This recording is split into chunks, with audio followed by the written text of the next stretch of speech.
안녕하세요. TV일 마르다의 김찬석입니다. 안녕하세요. 연규옥입니다. 지난 6월 3일에 치러진 제21대 대통령 선거가 79.4%라는 높은 투표율을 기록했습니다. 이는 1997년 15대 대선 이후 최고 투표율로 이렇게 높은 투표율을 기록한 이유로는 지난해 12월 3일 벌어진 초유의 비상계엄 사태와 윤석열 전 대통령의 파면으로 치러진 조기 대선이라는 점을 꼽을 수 있을 것입니다. 대선이 종료되자 외신은 일제히 한국의 새 대통령에 대해서 보도했습니다. 이재명, 정치적 혼란이 어떻게 한국의 새 대통령을 만들어냈는가?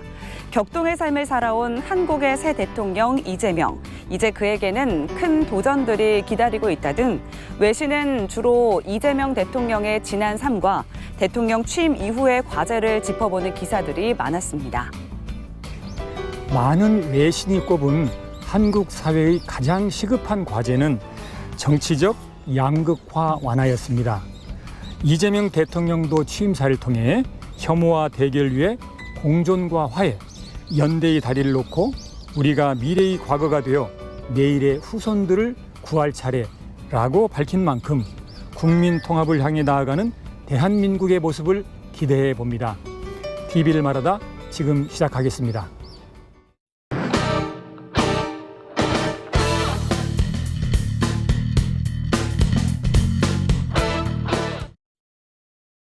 안녕하세요. 한국교통대학교 강승환 교수입니다. 오늘은 대한민국의 새로운 대통령 선거 이후에 우리가 꼭 짚어야 할 중요한 언론의 주제, 바로 선거 저널리즘에 대해서 말씀드리고자 합니다. 선거는 민주주의의 꽃이라고 하죠. 기자의 말 한마디, 그리고 뉴스의 보도 한 줄이 한 나라의 방향을 바꾸기도 합니다. 이번 대통령 선거는 부정한 정권을 국민의 손으로 교체하고 새로운 민주적 질서를 선택한 역사적인 전환점이었습니다. 그 과정에서 우리 언론은 어떤 역할을 했을까요? 그리고 앞으로 어떤 역할을 해야 할까요?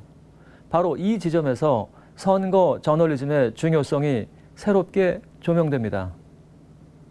먼저 선거 저널리즘의 첫 번째 조건은 단순한 정보 전달을 넘어서 유권자의 판단에 도움을 줄 수 있는 관점을 제공하는 것입니다.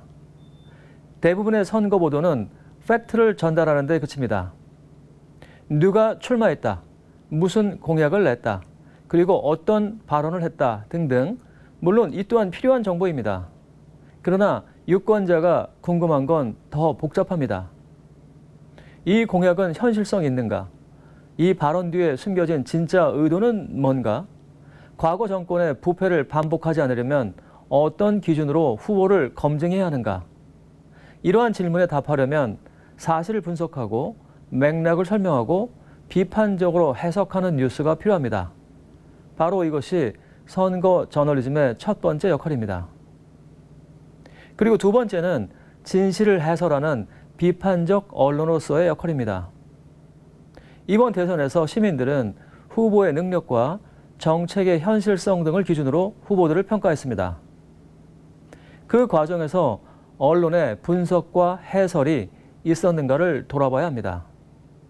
그러기 위해서는 후보자의 공약을 단순히 나열하는 것이 아니라 재정적인 실현 가능성, 사회적인 파장, 그리고 인권에 관한 쟁점 등을 함께 분석해야 합니다. 이렇게 의견을 제시하는 뉴스와 해설 보도는 시민이 스스로 판단할 수 있도록 도와주는 나침판의 역할을 합니다. 마지막으로 선거 저널리즘의 세 번째 조건은 특히 정권의 교체기에 언론의 방향성은 중립이 아닌 공공성이어야 합니다. 선거 보도에서 중립이라는 말은 종종 무기력한 회피로 사용되곤 합니다.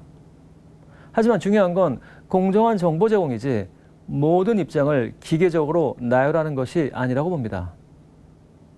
특히 부정한 정권이 물러나는 상황에서 언론이 누구의 편도 안 든다는 태도를 취하는 건 결국 기존 권력에 면죄부를 주는 결과로 이어질 수 있습니다. 선거 저널리즘은 이런 시기에 더욱 빛을 발합니다. 진실의 기초에서 사회적인 약자와 민주주의의 편에 서서 해석하고 설명하는 언론. 이것이야말로 선거를 통한 권력의 교체기에 언론이 갖춰야 할 자세라고 하겠습니다. 선거 저널리즘의 이러한 조건을 감안할 때 지난 5월의 선거 보도는 많은 기대와 아쉬움을 남기기도 했습니다. 먼저 지난 5월 1일 이 파기환송 충북 정치권 엇갈린 반응 보도를 시작으로 해서 5월 9일 대선 레이스 속도차, 민주당 착착, 국힘 혼선, 보도까지 약 열흘간 선거에 관한 단순한 사실 보도가 이어지면서 그 다음 주부터 본격적인 선거운동이 시작됨을 알립니다. 한 주가 지나고 5월 13일 비슷비슷 지역 공약, 표심 잡을 한 방 나올까? 보도에서 충청북도와 지역 경제계, 그리고 시민사회단체 등 우리 사회를 구성하고 있는 다양한 주체들의 입장과 바람을 정리해서 보도합니다. 충청북도는 민간 항공기 전용 활주로 건설과 오송 K바이오 스퀘어 조기 완공 등 대선 공약에 125개 지역 현안에 대한 포함을 건의했으며 지역 경제계는 전국 평균보다 20%나 많은 제조업에 대한 지원 정책 등 제조업 지원 정책 공약의 포함을 요구합니다. 그리고 시민사회계는 각 정당의 KTX 세종역 신설에 관한 입장을 요구하는 등 다양한 주체들의 공약에 대한 요구를 정리했던 보도는 나름의 의미가 있었다고 봅니다. 그리고 5월 14일 지난 대선이랑 판박이, 재탕, 삼탕, 공약 우려먹기 보도에서는 공약에 대한 구체적인 실행 방안을 내놓을 것인지에 대한 유권자의 관심을 독려합니다. 이재명, 김문수 두 후보는 청주공항 활성화를 대표 공약으로 선정했으나 지난 19대 대선부터 공약으로 내걸었던 바가 있었고 활주로의 신설 시기 그리고 슬롯의 규모 등 구체적인 방안이 없음을 지적합니다. 철도와 도로 인프라 공약도 마찬가지여서 충북선 고속화와 중부고속도로 확장을 충북 지역의 대표 교통망 공약으로 내걸었지만 이 또한 19대부터의 대선 공약이었으며 충북 관광 분야의 공약 또한 과거와 글자 하나 바뀌지 않은 공약임을 비판합니다. 면밀한 검토 없이 공약에 자치단체가 제시하는 사업을 기계적으로 포함시키기 때문에 이 같은 상황이 반복됨을 비판하며 적극적인 연구 개발을 통해서 공약의 내용과 질을 높이고 바꾸는 작업이 선행되어야 함을 지적합니다. 선거에서의 공약이 상징적인 구호를 넘어서 구체적인 실현 방안을 제시할 것인지에 대한 지적은 유권자에게 후보와 공약에 대한 비판적인 관점을 제시했다고 봅니다. 하지만 이후에는 공약을 다소 나열식으로 전달하거나 후보자의 동정을 소개하는 데 그치는 경향이 있었습니다. 5월 19일 이 충북표심 공략, 활주로 신설 등 62개 공약 제시 보도에서 청주공항 민간 활주로 신설과 충청권 광역철도 등 청주시에 대한 9가지 공약 발표를 비롯해서 북부, 중부, 그리고 남부권으로 나누어 공약을 소개합니다. 이어서 다음 날 5월 20일 김, 충북 맞춤 전략, 교통망 확충, 지역 특화산업 집중 보도에서 대부분 민주당과 유사한 공약의 내용을 소개합니다. 이렇게 양당의 공약을 소개하는 수준으로 공약의 차별성을 드러내지 못했기 때문에 유권자의 입장에서 판단하기 어려운 면이 있었다고 봅니다. 더불어서 사회 각 단체에 상반되는 지지 선언이 이어지기도 했습니다. 5월 21일 충북 문화예술인 205명 문화자치시대 열어갈 이재명 지지 보도와 행동하는 학부모연합 미래세대 청사진 제시 김문수 지지 보도 그리고 5월 27일 새로운 청년연합회 김문수 지지선언 보도가 이어졌는데요. 언론 나름의 해석과 관점을 제시하기보다는 각 주체의 일방적인 주장을 전달하는 수준으로 보도했기 때문에 유권자의 판단에 도움이 되지 못하고 오히려 분열만 조장하지는 않았나 하는 우려마저 들기도 했습니다. 이렇게 지난 5월의 선거 관련 보도는 전반적으로 언론의 해석과 관점이 적었다고 봅니다. 후보자들의 공약을 단순히 소개하는 데 그치지 않고 지역 재정의 현실성, 당사자 간 이해 충돌의 가능성, 그리고 시민 생활에 미칠 영향 등을 짚어내는 해설의 필요성이 있었다고 봅니다. 더불어서 소수 정당의 소식이 상대적으로 적었습니다.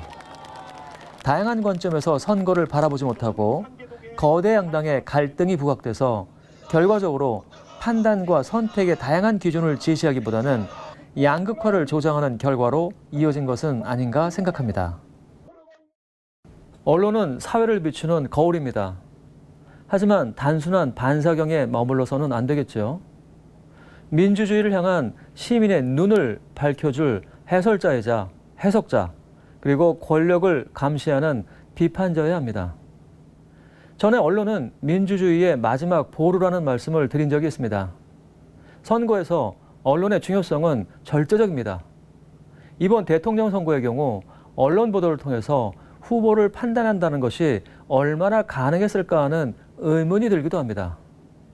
이제 선거 보도는 끝났지만 언론의 사명은 여전히 계속되고 있습니다. 지금 이 순간에도 우리는 다음 선거를 준비하고 있는 셈이니까요. 기자, 뉴스, 그리고 선거 저널리즘이 살아있는 한 우리의 민주주의도 조금 더 밝은 길을 걸을 수 있을 것입니다. 오늘은 우리 모두가 바랬던 새로운 민주주의가 시작되는 시점에서 선거 보도의 중요성에 대해서 말씀드렸습니다. 다음 시간에 또 새로운 주제로 찾아뵙겠습니다. 감사합니다.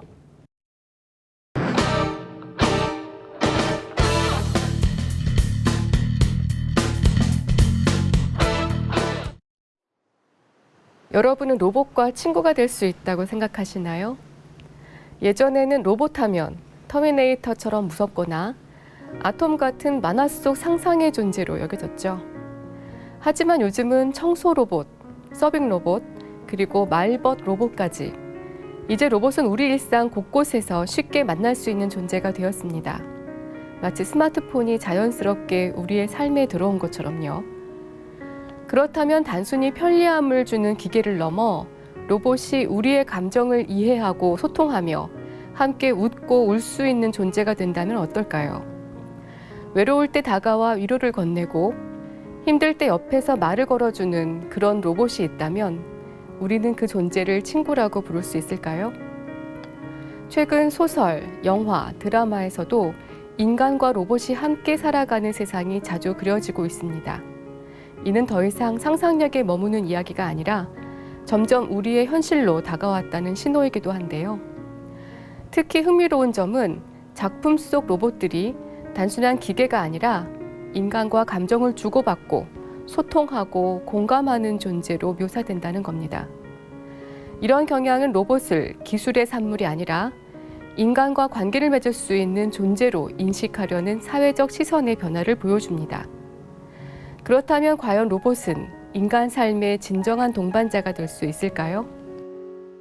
어쩐지 섬뜩하면서도 우리를 닮아 있는 휴머노이드 로봇부터 귀여운 모습으로 식당 안을 돌아다니며 음식을 서빙하는 로봇까지 실제로 다양한 AI 로봇들이 우리의 일상을 바꿔가고 있습니다. 이미 서울 시내에는 사람 대신 음식을 전하는 배달 로봇 유비가 등장했는데요. 유비는 앱으로 음식을 주문하면 가게에서 그 음식을 받아 집 앞 통로까지 배달해주고 스스로 알아서 횡단보도를 건너고 심지어 누군가 앞을 가로막으면 유비 지나갈게요 라고 말하기도 합니다. 이것은 위치 기반 데이터를 로봇이 스스로 학습하고 카메라로 신호와 장애물을 인지하는 AI 기술 덕분입니다. 최근 시범 운행을 마치고 일부 지역에서는 정식 운행을 시작했다고 하는데요. 비싼 배달 수수료 부담에 시달리는 점주들과 소비자들에게 희소식이라고 합니다. 그런가 하면 사람들이 일하는 건물 내부를 활보하는 사족 보행 로봇개도 우리의 눈길을 사로잡는데요. 이 로봇개는 사람이 가기 어렵거나 위험한 곳에 대신 투입되어 임무를 수행하는 역할을 합니다. 단 한 번의 충전만으로 긴 거리를 빠르게 이동하고 무거운 물체를 짊어질 수 있도록 설계되어 있어서 경찰, 소방, 군대 등 여러 분야에서 인간 대신 위험을 감수하고 활약하고 있는데요. 이제 한국의 기업에서도 이 로봇개를 생산 현장에 투입해 업무를 수행하게 하고 또 유사시 위험 지역의 안전을 미리 파악하게 하는 역할까지 맡기고 있습니다. 등에 얹은 기계로 유해가스를 감지한다거나 공장 설비 상태를 미리 파악해서 실시간으로 정보를 전달해 주기도 하는데요. 이런 산업용 로봇이 가장 많이 배치된 분야는 바로 자동차 공장입니다.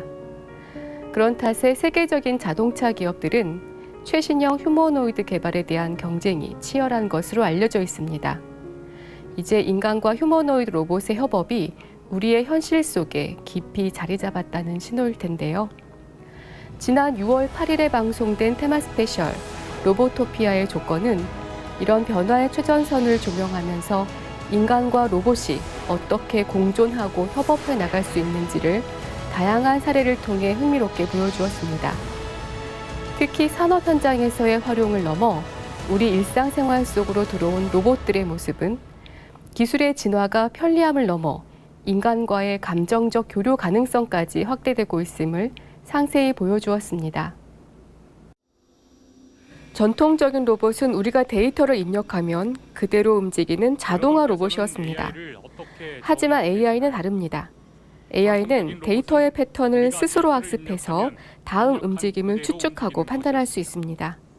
이는 인간이 학습할 때 뇌에서 일어나는 작용을 인공적으로 본떠 만든 학습 방법 덕분인데요. 현재 가장 많이 사용되는 학습 방법이 바로 딥러닝입니다. 딥러닝은 축적되어 있는 수많은 데이터를 통해 미묘한 패턴들을 인식하고 구별할 수 있는 능력을 키웁니다. 딥러닝 기술의 발달은 단순히 한 가지 임무만을 성실히 수행해내던 기존의 자동화 로봇을 넘어 이제 로봇이 스스로 판단하고 미래를 예측하는 자율화 로봇의 시대를 열고 있습니다. 자동화 산업은 과거 컨베이어 벨트 위에 사람이 줄지어 서서 반복 작업을 하던 모습처럼 예측 불가능한 상황이 생기면 반드시 사람의 개입이 필요했습니다. 그래서 자동화 로봇은 정해진 패턴 외의 상황에서는 오류를 일으키기 쉬워 복잡한 작업에는 한계가 있었습니다.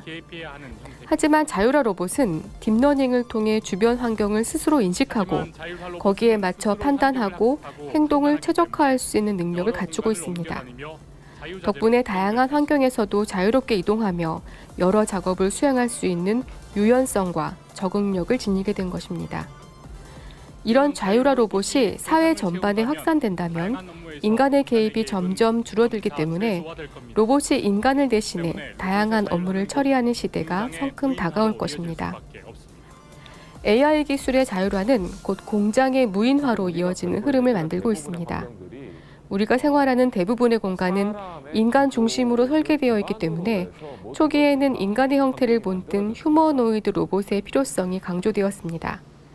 하지만 반대로 공간 자체를 로봇이 작업하기에 최적화된 구조로 바꾼다면 굳이 사람의 형상을 한 로봇이 필요하지 않게 됩니다.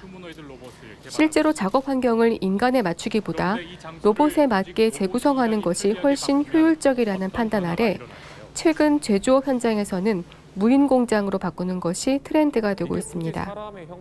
이는 곧 휴머노이드 로봇 없이 자동화 시스템만으로 생산의 전 과정을 운영할 수 있다는 뜻입니다. 최근에는 가상 공간에서 수십 대의 로봇을 시뮬레이션으로 학습시키고 이를 바탕으로 단 몇 명의 관리자만으로도 24시간 공장을 가동할 수 있는 시스템 구축이 활발히 진행되고 있습니다. 문제는 AI 기반 자율주행 기술이 점차 사람의 일자리를 대체하고 있다는 점입니다. 미국 샌프란시스코에서는 구글의 모회사 알파벳이 만든 자율주행 택시 웨이모가 상업 운행 중인데요. 현재 300대가 도심을 달리고 있으며 운전석에 사람이 없는데도 차가 스스로 주행하고 목적지까지 도착합니다. 요금도 일반 택시보다 저렴합니다. 하지만 웨이모의 운행이 처음부터 순조로웠던 것은 아닙니다.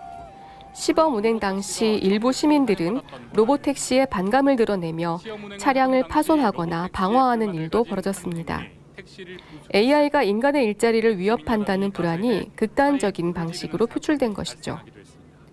현재 샌프란시스코에서는 약 1,300대의 택시 중 300대가 로봇택시이며 앞으로 차량 수와 운행 지역이 더욱 확대될 예정입니다.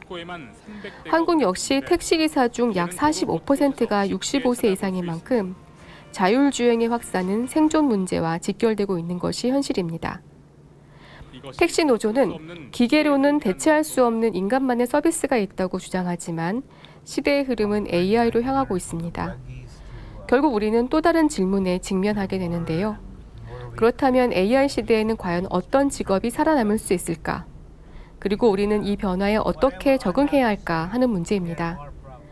실제로 스탠퍼드 대학 인공지능연구소가 발표한 보고서에 따르면 시간이 갈수록 AI 기술에 대한 두려움이 서서히 커지고 있다는 사실이 드러났습니다. AI가 5년 내 우리의 업무 수행 방식을 바꿀 것이라고 예상한 사람은 57%지만 직장을 대체할 것 같지 않다고 예상한 사람 또한 56%에 달했는데요. 이런 결과는 AI가 어떤 것인지 도무지 감이 잡히지 않기 때문에 막연히 불안해하는 사람들이 많다는 사실을 보여줍니다. 로봇과 함께 살아가야 할 미래가 과연 유토피아가 될 수 있을지 지금 우리는 그 조건을 진지하게 고민해야 할 시점에 있습니다. 챗 GPT는 로보토피아의 조건으로 3가지 덕목을 제시했는데요. 바로 윤리, 인지, 그리고 협력입니다. AI 기술이 고도화될수록 중요한 것은 기술 그 자체보다 어떻게 책임 있게 사용할 것인가입니다. 막연한 두려움에 갇혀 개발을 멈추기보다는 법적, 사회적 제도를 마련해 윤리적인 활용을 가능하게 하는 노력이 필요하다는 거죠. 또한 우리는 변화를 인지하고 끊임없이 배워나가야 합니다. 새로운 기술에 대한 거부감은 늘 있어 왔지만 결국 유용성이 입증된 기술은 우리 사회에 수용되어 왔다는 점을 지난 역사가 보여주었습니다. 마지막으로 중요한 것은 협력입니다. AI는 인간의 삶을 더 나아지게 하기 위해 존재하지만 점차 도구를 넘어 독립성을 갖춘 존재로 진화하고 있습니다. 테마 스페셜 로보토피아의 조건은 인간과 AI가 함께 만들어가는 미래를 조명하며 우리가 어떤 선택을 하느냐에 따라 그 미래가 유토피아가 될지 아니면 인간 소외의 디스토피아가 될지가 결정된다고 말합니다. 만약 우리가 선택을 유보한다면 언젠가 AI가 대신 결정을 내리게 될지도 모릅니다. 그러므로 지금 필요한 것은 변화와 공존을 받아들이는 용기. 그것이 바로 우리가 맞이한 로보토피아의 마지막 조건입니다.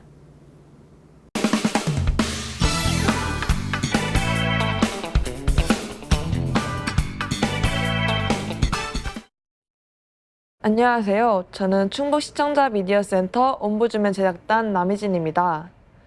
오늘은 지난 4월 11일 CJB 청주방송 모닝와이드에서 방영된 나만의 공간, 그곳에 쌓여가는 맛있는 기록들 편을 살펴보려 합니다. 기록이라는 말은 흔히 무언가 특별한 사건이나 중요한 순간이 시간 속에 쌓이면서 만들어지는 것이라는 이미지로 다가옵니다. 그만큼 기록은 단순한 저장이 아니라 시간이 지나도 잊혀지지 않도록 가치를 부여하는 과정이기도 합니다.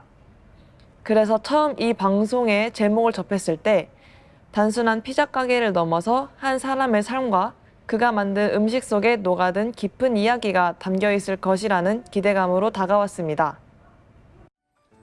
방송은 피자집 사장님의 하루를 따라가며 일상의 조각들이 어떻게 쌓여 하나의 공간을 만들고 있는지를 보여주었습니다.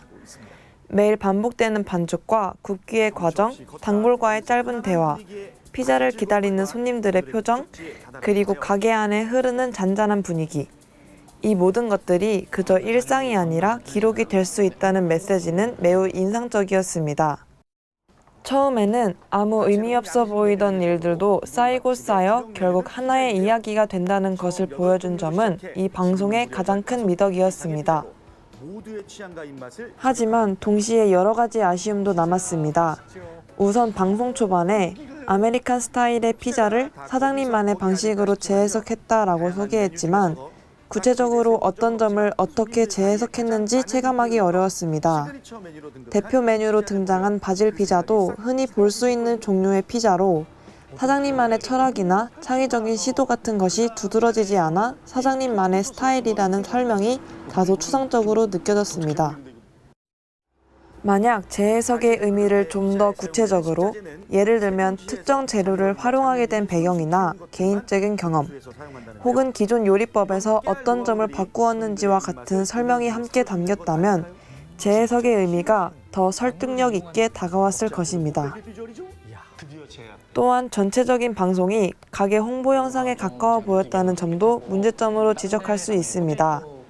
공간에 대한 소개보다는 메뉴와 분위기, 손님들의 긍정적인 반응 등에 초점이 맞춰지며 다소 상업적인 느낌이 강해졌고 그로 인해 기록이라는 주제가 흐려진 듯한 인상을 주었습니다. 만약 방송이 좀 더 사장님의 내면이나 고민, 그리고 그 공간에 담긴 감정을 천천히 보여줬다면 훨씬 더 깊이 있는 콘텐츠가 되었을 것이라고 생각합니다. 방송은 기록이 꼭 특별하거나 거창한 것이 아니라는 점을 깨닫게 해줬다는 점에서 의미가 있었습니다. 다만 나만의 공간과 맛있는 기록이라는 주제를 제대로 살리기 위해서는 공간에 담긴 사람의 감정과 음식에 얽힌 서사를 더욱 진솔하고 구체적으로 보여주는 시도가 필요해 보였습니다. 지금보다 덜 꾸며지고 조금 더 진솔했다면 우리는 그 공간에서 더 많은 이야기와 온기를 발견할 수 있었을 것이라는 아쉬움이 남았습니다. 호국 보훈의 달 6월입니다. 6월 1일 독립운동가이자 한글학자인 건재 정인승 선생을 기리는 추모제부터 제70회 현충일 추념식, 6.25 전쟁 75주년 행사, 그리고 제2연평해전 전승 기념행사까지 해마다 6월이면 많은 보훈 행사가 열리고 있습니다. 이러한 보훈 기념 행사들은 국가를 위해 희생하신 분들의 숭고한 정신을 기리는 것뿐만 아니라 국난 극복의 역사적 교훈을 이어나가자는 의미도 담고 있습니다. 순국 선열과 호국 영령, 참전 유공자에 대한 감사와 함께 대한민국의 발자취를 되새겨보는 뜻깊은 한 달이 되면 좋겠습니다. 6월 TV를 말하다는 여기까지입니다. 7월 세 번째 토요일에 다시 찾아뵙도록 하겠습니다. 시청해주신 여러분 고맙습니다.